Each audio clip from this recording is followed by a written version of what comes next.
Today I'm going to be talking about 5 deal closing negotiation tips for sellers. Closing with a frugal buyer is a tricky business to say the least. Buyers will often do their best to get a deal on your property, and it's easy to concede small bargaining chips that end up costing you more than you thought they would.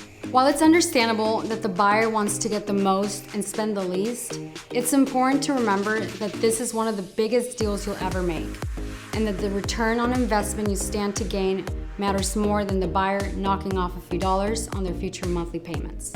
With that in mind, here are 5 negotiation tips for sellers to help you clearly communicate and ultimately receive the value you deserve for your home, even with a difficult buyer.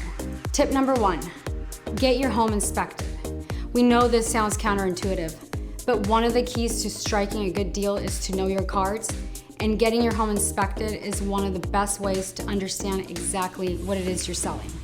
Some of the things you'll learn in a home inspection include the stage of your home structure, the state of electrical and heating system, any safety hazards that might creep up as a nasty surprise during our negotiation phase. Getting your home inspected ensures that you know exactly what is and isn't wrong with your home long before the buyer, and it arms you with all the information you need to have a straightforward sale. I want you to not only come in and look at safety and hazard issues, but anything that might be a barrier to selling the house. Once you're armed with this report in hand, get any problematic items fixed. The money you stand to gain from a well-outfitted house is much greater than a few cosmetic issues your buyer may ultimately use against you to negotiate the price down. Tip number 2, offer a home warranty. Before you go down the long and messy road of negotiations, be prepared to offer some affordable solution to the buyer. One of the top buyer strategies used today is to point out the age of the certain home features, or even the home itself, as a bargaining chip. By being prepared to offer a warranty, you can maintain your high asking price and won't need to stand there with a calculator offering buyer half the price of a new furnace. Tip number 3, price ahead of the market. One of the best tricks to never wasting too much time on negotiation is to simply price ahead of the market. And if done well, you'll save a ton of time by selling your home at a price that's in line with the current market trends. Tip number 4, create competition. Creating healthy competition is an important part in getting the best possible price for your home.